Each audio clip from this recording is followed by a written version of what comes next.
अल्हम्दुलिल्लाहि रब्बिल आलमीन वस्सलातु वस्सलामु अला सय्यिदिल मुरसलीन व अला आलिहि व अस्हाबिहि अजमईन अम्मा बाद फ़अऊज़ु बिल्लाहि मिनश शैतानिर रजीम बिस्मिल्लाहिर रहमानिर रहीम इन्नमा अम्वालुकुम व औलादुकुम फितनतुन सदक़ल्लाहुल अज़ीम व बल्लगना रसूलुहुन नबियुल अमीनुल मकीनुल करीम वनहनु अला ज़ालिका लमिनश शाहिदीन वश्शाकिरीन वल्हम्दुलिल्लाहि रब्बिल आलमीन। सबसे पहले बारगाह रिसालत माब सल्लल्लाहु तआला अलैहि वसल्लम में दुरूद शरीफ का हदिया अक़ीदत पेश करें और पढ़ें। अल्लाहुम्मा सल्लि अला सय्यिदिना व शफ़ीना व मौलाना मुहम्मदिन बारिक सल्लिम सलातन व सलामन अलैका या सय्यदी या रसूलल्लाह सल्लल्लाहु तआला अलैहि व आलिहि वसल्लम। मुअज़्ज़ज़ हाज़रीन व पर्दानशीं इस्लामी ख़वातीन व मुअज़्ज़ज़ नाज़रीन, अभी अभी मैंने कुरान मजीद फ़ुरक़ान हमीद की हमीद आयत करीमा की तिलावत करके ख़ुद को और आप सभी हाज़रीन व सामिईन को मुशर्रफ़ करने की सादत हासिल किया। अल्लाह तबारक व तआला का इरशाद पाक, तुम्हारे अम्वाल और तुम्हारी औलादें फितना है। अल्लाह के प्यारे हबीब सरवर कौनैन मोहम्मद अरबी मोहम्मद मुस्तफ़ा सल्लल्लाहु तआला अलैहि वसल्लम इरशाद फरमाते हैं कि अल्लाह तबारक व तआला ने जिसे दौलत अता किया और जिसे लड़का अता किया और दौलत का इस्तेमाल इस्लामी तरीक़े से किया, बच्चे की तरबियत इस्लाम के एतबार से उसने किया तो यकीनन उसके लिए फलाह व बहबूदी का रास्ता अल्लाह तबारक व तआला नाफिज फरमा देता है। लेकिन बच्चे नाकारा हैं तो यकीनन उन नाकारा बच्चों की बुनियाद पर वालिदैन हर मकाम पर परेशान होते हुए नजर आते हैं।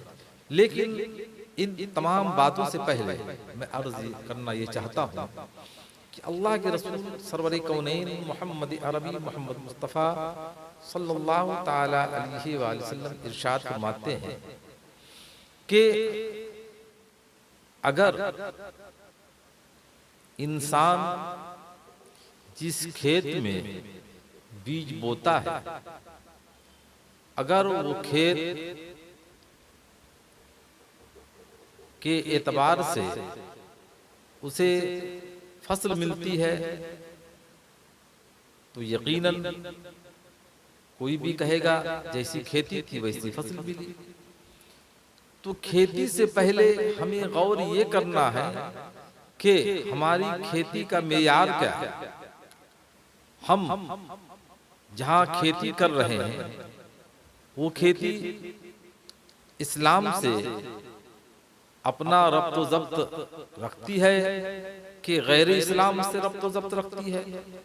मेरे कहने का मतलब ये है, खुलासा कलाम ये है, जिस औरत से मर्द मोमिन शादी करता है वो औरत कैसी है, इस्लाम के उसूल के एतबार से चल रही है, इस्लाम के शियार के एतबार से वो चल रही है, इस्लाम ने जो उसूल नाफिज किए हैं उस उसूल पर कायम दायम रहकर अपनी जिंदगी गुजार रही है, या मगरिबी तहजीब को अपनी निगाहों में रख करके अपनी जिंदगी के लम्हात को गुजार रही है। हमें पहले इन चीजों को देखना है, इसलिए कि बच्चा जब पैदा होगा तो माँ जैसी होगी उसके असरात उसी तरीके से मुरत्तब होंगे।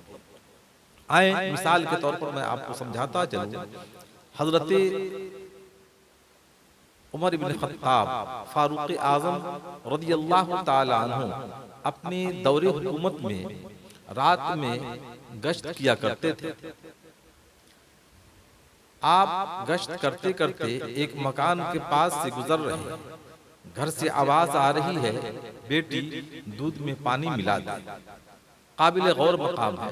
बेटी पानी में दूध मिला दे, बेटी ने कहा अम्मी जान ऐसी गलती मैं नहीं कर सकती, इसलिए कि हाकिम वक्त का हुक्म है कि कोई भी दूध में पानी न मिलाए। माँ ने कहा बेटी हाकिम वक्त देख नहीं रहे, लिहाजा तुम इस चीज को मेरे कहने पर करो। लेकिन बेटी इनकार करती रही। अमीरुल मोमिनीन उमर इब्न खत्ताब फारूक आजम रज़ियल्लाहु ताला अन्हु ने अपने सिपाहियों से कहा ये घर किसका है मालूम करो और सुबह सवेरे इसे मेरी अदालत में हाजिर करो। मालूम हुआ कि एक गवालिन है जो दूध का धंधा करती है, उसका पेशा है दूध का। उस बच्ची को बुलाया, मालूम हुआ इसके वालिद का इंतकाल हो चुका है, इसकी तरबियत कमा हक़्क़हू नहीं हो पा रही है। लेकिन हजरत फारूक आज़म रज़ियल्लाहु ताला अन्हु ने उस बच्ची की बात को सुनकर फैसला कर लिया था कि इस बच्ची को मैं अपनी बहू बनाऊंगा।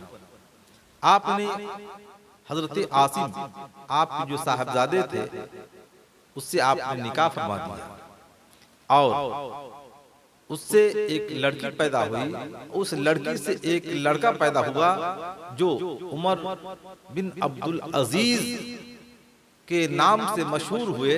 इतने बड़े मुत्तकी, इतने बड़े परहेजगार और इस्लाम के शियार को अपनी निगाहों में रख करके अपनी जिंदगी के लम्हात गुजारने वाले हजरत उमर बिन अब्दुल अजीज रहमतुल्लाह अलैह के नाम से आप मशहूर हुए। आज भी दुनिया जानती है और पहचानती है। तो मेरे कहने का मतलब यह है माँ के असरात मुरत्तब होते हैं। माँ अगर नेक है यकीनन बच्चा भी नेक पैदा होगा, और अगर माँ नेक नहीं है तो बच्चा नेक पैदा नहीं होगा।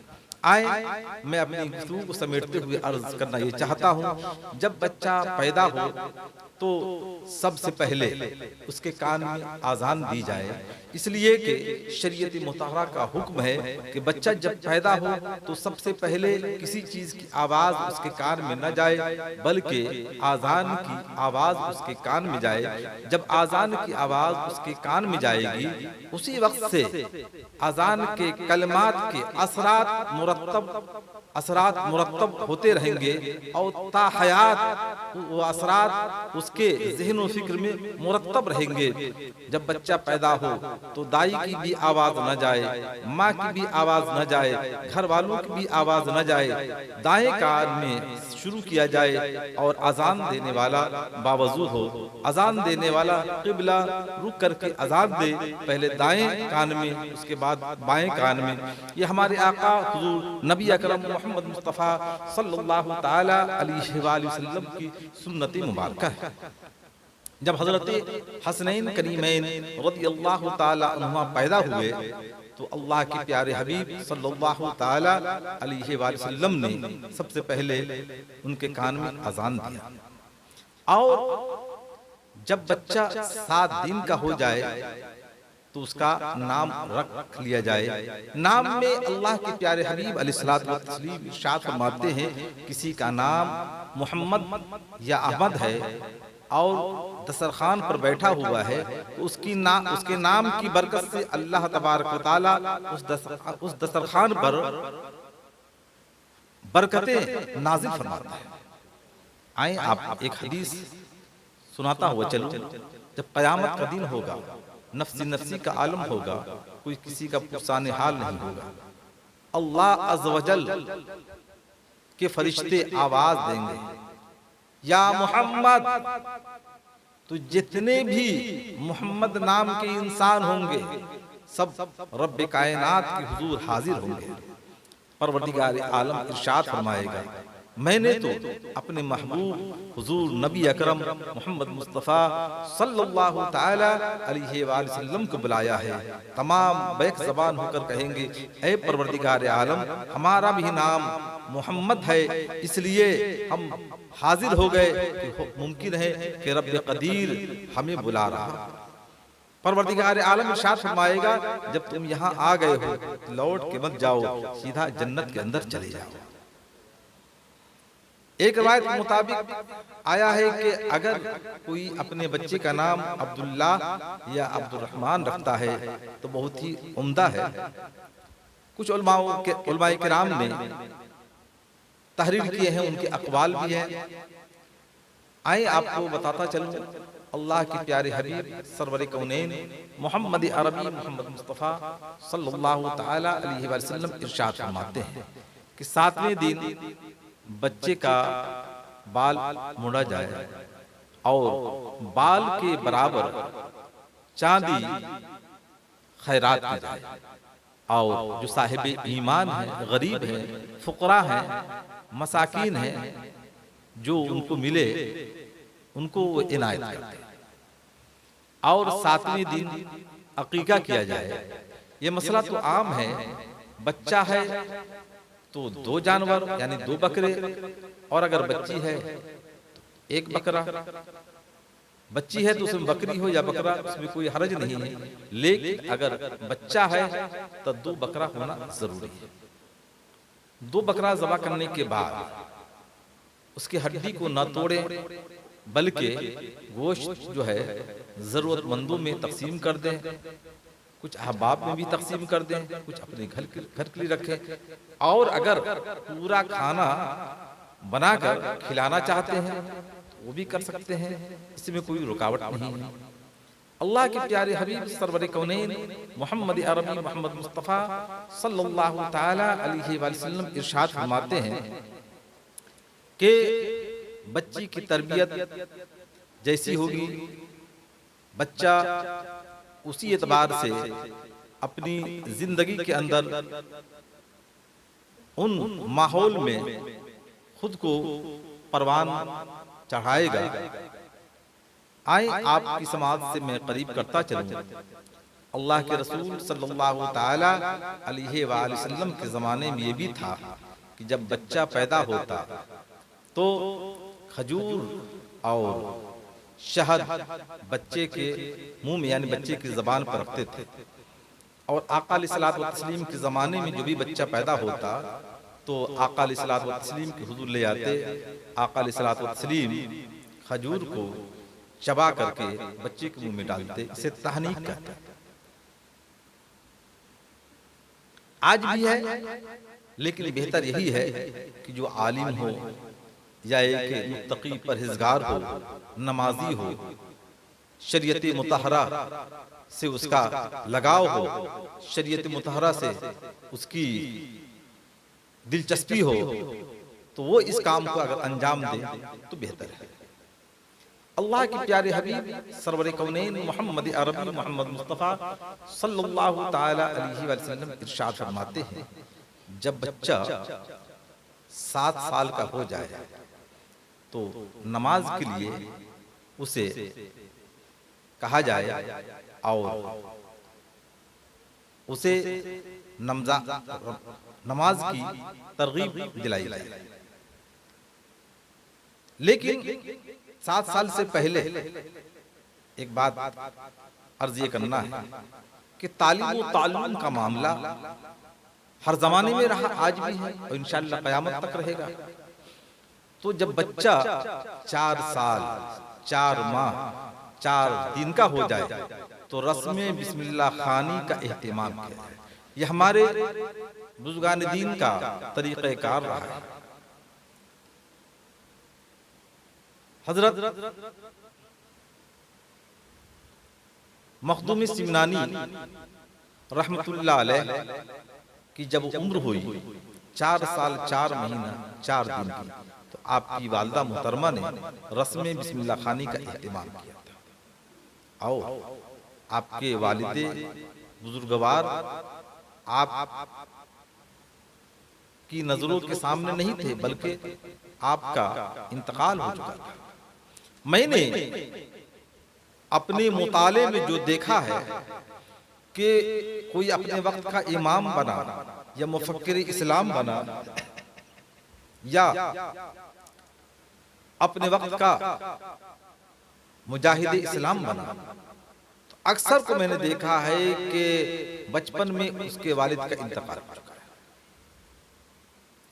सबसे पहले तो हमारे आका सरवर कौनैन मोहम्मद अरबी मोहम्मद मुस्तफ़ा सल्लल्लाहु ताला अलैहि वसल्लम को देखें कि आपके वालिद का इंतकाल हो चुका था। और आइए आपको बताता चलो, हजरत महबूब इलाही निजामुद्दीन औलिया रहमतुल्लाह अलैह को देखें, आपके वालिद का इंतकाल हो चुका था। आप बंदा नवाज रहमतुल्लाह अलैह को देखें। मैं तफसील में जाना नहीं चाहता, बस अर्ज करने का मतलब यह है कि कोई जरूरी नहीं है कि बाप हो तो बाप ही उस बच्चे की तरबियत पर तवज्जो दे, बल्कि माँ की बहुत बड़ी जिम्मेदारी बनती है कि उस जिम्मेदारी को अपनी निगाहों में रख करके अपने बच्चे की जिंदगी को, अपने बच्चे के फ्यूचर को, अपने बच्चे के मुस्तकबिल को संवारने की कोशिश करे। माँ अगर चाह लेगी यकीनन बच्चे की जिंदगी के अंदर इनकलाब पैदा हो जाएगा। तो मैं अर्ज कर रहा था कि जब बच्चा 7 साल का हो जाए तो उसे नमाज की तरगीब दिलाई जाए, और जब 10 साल का हो जाए तो सख्ती की जाए। सख्ती का ये मतलब नहीं है कि डंडा लेकर उसे मारना शुरू किया जाए, बल्कि तौर तरीके से उसको समझाया जाए और इस्लाम के उसूल, इस्लाम के ज़वाबित उसके सामने रखे जाए। यकीनन अगर मोहब्बत व खुलूस के साथ बच्चे से कहा जाएगा तो बच्चे के ज़हन फिक्र में आपकी बात मौसर होती हुई नजर आएगी। लेकिन अगर आप सख्ती के साथ बच्चे से कहते हैं तो बच्चा उन बातों को नजरअंदाज करता हुआ नजर आएगा। आज की तारीख में जो हमारा मुआशरा है, हमारा माहौल है, अपने बच्चों को स्कूलों में भेजते हैं, हमें इन बातों का इल्म नहीं रहता है कि स्कूल में कैसी तालीम दी जाती है, माहौल क्या है, तालीम देने वाला कैसा है। इन चीजों की मालूमात जरूरी है। सबसे पहली बात तो ये है कि अकायद को दुरुस्त करना। अगर जिस स्कूल में हमारा बच्चा पढ़ता है वो इस्लामी, वो स्कूल इस्लामी तौर तरीके से नहीं चल रहा है, बल्कि दूसरे लोगों का है, दुनियावी तालीम है, हमारे लिए जरूरी है कि दीनी तालीम का इत्तिमाम घर में करें। करीब में कोई मदरसा है, अपने बच्चों को मदरसे में भेजें।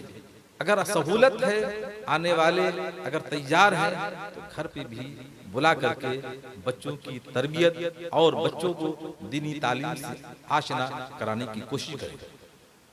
आज की तारीख में हमारे नौजवानों का जो माहौल है कि स्कूल भेजते हैं, ट्यूशन भी पढ़ाते हैं, लेकिन उन्होंने कभी भी अपनी जिंदगी में इन बातों को ज़हन फिक्र में नहीं रखा कि मेरे बच्चे जा रहे हैं पढ़ने तो क्या दीन से भी उनका ताल्लुक है कि नहीं, दीन की मालूमात हो रही है कि नहीं, बल्कि इन अदमे मालूमात का नतीजा जो निकलता है बच्चा नाकारा हो जाता है, बच्चा नाकाम होता हुआ नजर आता है, बच्चा इस्लाम से खुद को दूर करता हुआ नजर आता है। वजह यह है इस्लाम की हकीकत से नाआशना है। और बानिए इस्लाम के नाम से भी नावाकिफ है, ऐसे हजारों लोग मिलेंगे। आप उनसे कहें कि तुम जिस नबी की उम्मती हो उस नबी का नाम क्या है, अफसोस की बात है नहीं बताएंगे। और असर हाजिर में अगर किसी हीरो के बारे में आप पूछेंगे तो फौरन वो बच्चा बता देगा, क्योंकि उस माहौल में रह रहा है, उस माहौल में परवान चढ़ता हुआ नजर आ रहा है। और दीन की तालीम से, दीन के माहौल से हम उसको दूर करते हुए नजर आ रहे हैं, तो इसके गलत असरात मुरतब हो रहे हैं और होते रहेंगे। और एक दिन वो आएगा कि बच्चा जब दीन की तालीम से नाआशना रहेगा तो वालिदैन की इज्जत, वालिदैन का एहतराम, वालिदैन का वक़ार जो होता है उसे मजरूह करता हुआ नजर आएगा। ये सारी कमियां हमारी है कि हम अपने बच्चों को दीन की तालीम से आशना करने की कोशिश नहीं करते हैं। हम इन बातों पर अगर तवज्जो दे तो यकीनन हम कामयाब होते हुए नजर आएंगे।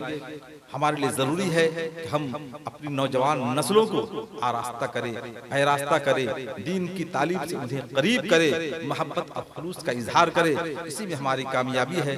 रब्बे कदीर की हुजूर दुआ है कि परवरदिगार आलम हम तमाम को इन मुख्तसर सी बातों पर अमल करने और कराने की तौफीक रफ़ीक अता फरमाए। आमीन बजाहे सय्यिदुल मुरसलीन। अस्सलामु अलैकुम व रहमतुल्लाह।